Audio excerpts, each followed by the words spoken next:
Welcome to this video. My name is Eva, and in this video I show you basically everything that I use for a raw vegan diet that is not really fruit and vegetables.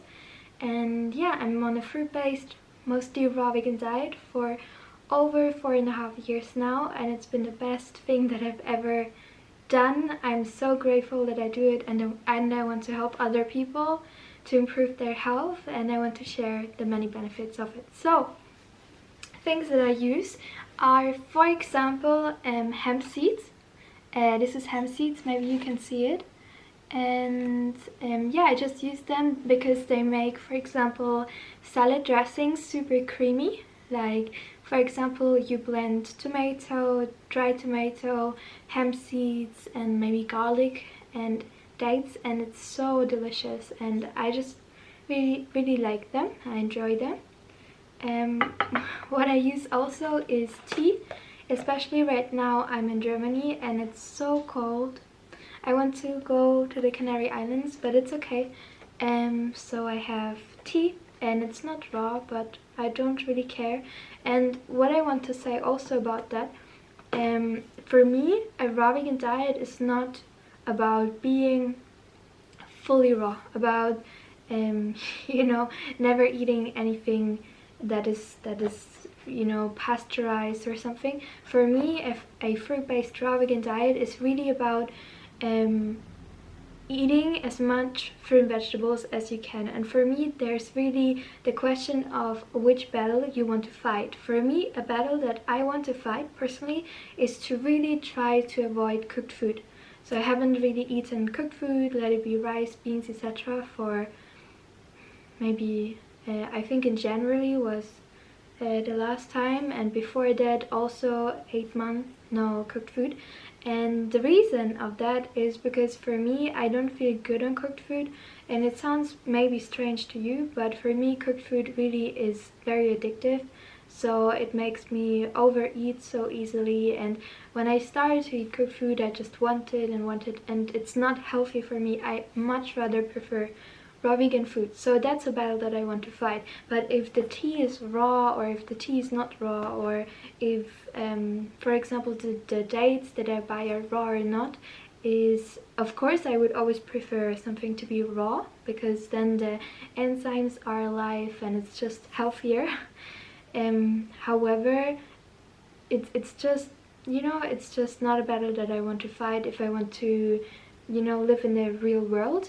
Also, what I found out, unfortunately, is that raw, when something is raw, in the German country, but I think also in different countries, is not protected. So what it means is they can, for example, they can write on the package that it's raw, but in reality it's not raw. So that's why it's just sometimes a battle that I try to find things that are raw, but if it's not, it's no problem for me. And that's just a very nice attitude that I think is really nice if you want to make a raw vegan diet or a fruit-based diet to be a part in your day-to-day life. So also what I love is psyllium husk, and I really like it if you want to prepare with a dehydrator, like burger patties, raw vegan burger patties, or other more extravagant dishes, because what it does, it binds the texture, so it makes the burger patties stick together. And you just put a little bit of this in the vegetable mixture, and then it really binds it. It's a little bit like chia seeds, because chia seeds also binds things very well. So I use psyllium husk, but I don't use it every day. I just use it maybe once a month or even less when I make burger patties or something like that. Also, what I use and what I really love, and I just use it for 1 or 2 months, is cacao nibs, or raw cacao nibs. And they're really nice. I like the crunchy texture, and I just, when I make smoothie bowls, then I add cacao nibs. And for me, what I noticed also is it really depends where I live. For example, now I'm in Germany and the fruit quality sucks. I don't like it. So I still want to stay raw vegan, because I just even if the fruit quality is bad, I just feel so much better if I eat raw food or fruit-based diet. So what I do is I just pep up the things with with, for example, the cacao nibs, or with, you know, more spices. I make more extravagant meals.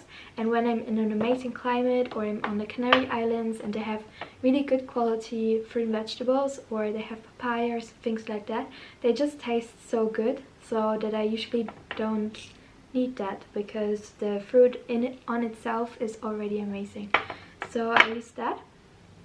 I also use dried mulberries, but I mean, you can also use dried fruit, like dried apricots, whatever. I just was curious what mulberries taste like, and they're really great if you want to make raw vegan desserts. You just blend, for example, nuts, mulberries and dates, and it's a really nice foundation or basic texture for cakes, raw vegan cakes, which is amazing. Also, I have raw cacao powder. I don't know if it's raw, but the package says it's raw. However, cacao powder, and there are people who say it's that they have negative, I don't know, that they feel really bad after adding cacao powder to their smoothies. I never noticed anything, and that's why I'm still using it. But you can also use, instead of cacao, you can use carrot powder. And yeah, and I just sometimes add it to smoothies, because it really tastes like chocolate when you drink it. And yeah, and I haven't eaten chocolate in 5 years probably, and I don't miss it at all, because you have the cacao powder and it's much more healthier. And yeah, so I use it. What I don't really use is Nori Sheets. It's basically a type of algae, and you can use it to make raw vegan, raw vegan sushi out of cauliflower rice. But I don't like it that much. It tastes like fish, and I don't like it that much. Like, no, I don't like. I used it in the beginning, in the first year, a couple of times, and I was like, oh yeah, amazing. But now I don't like it so much. Maybe it will change.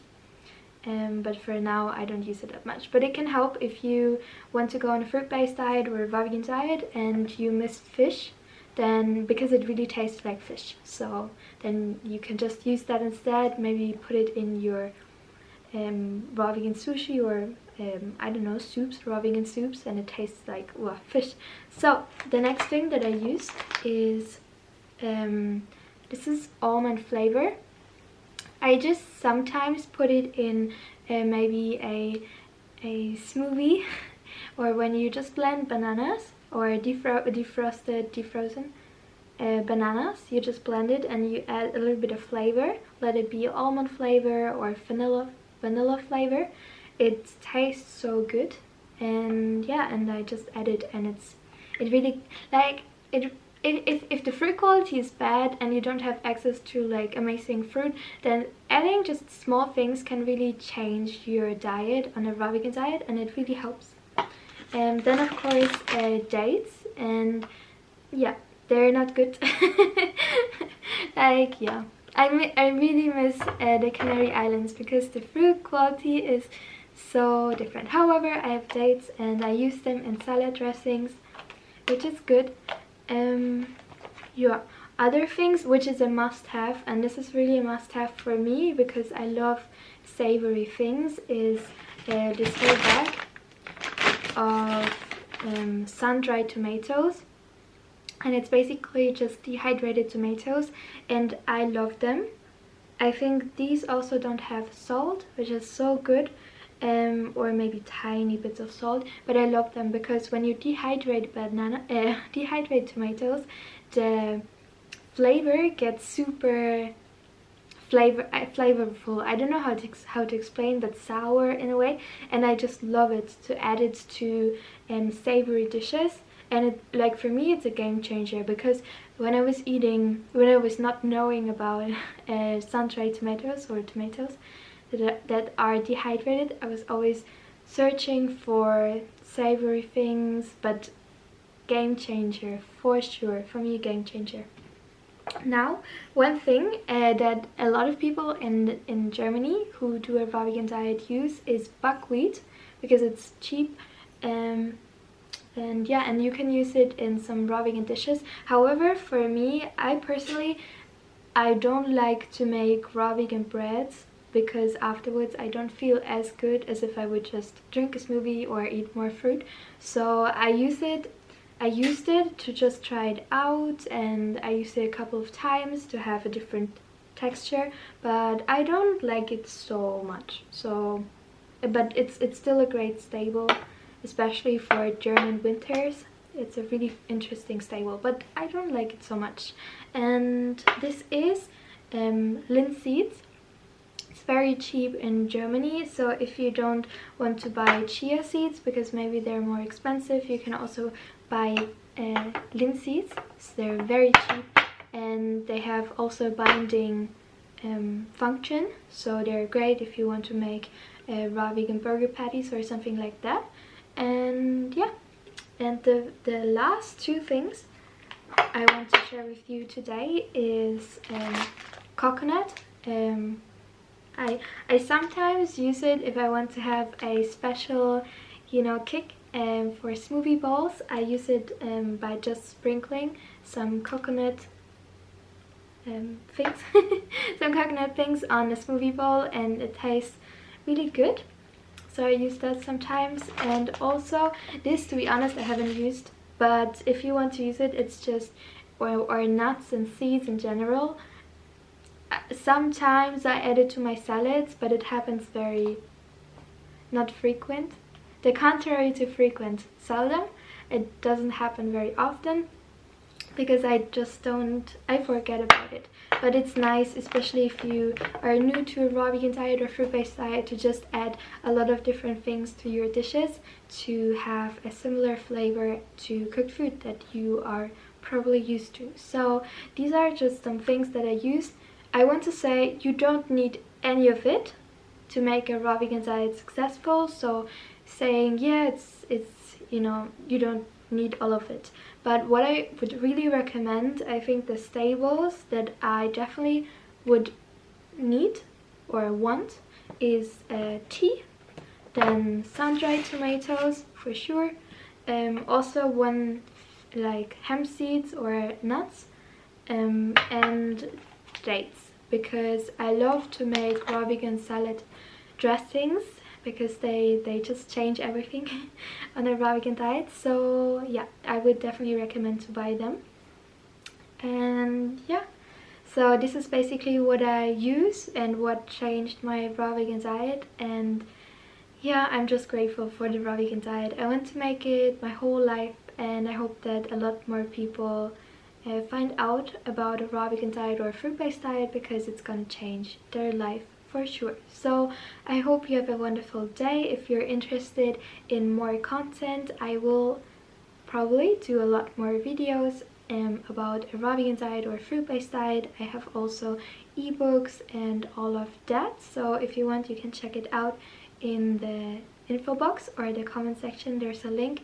I will also provide you with a raw vegan meal plan, which is very amazing. However, you know, it takes me some time to finish it because so much to do, but I try to finish it soon. And yeah, you can just, maybe if you watch this video sometime in the future, you can check it out, the raw vegan meal plan, because yeah, it's gonna be amazing. So check out the link below for more, and I see you in my next video. Bye bye. No, like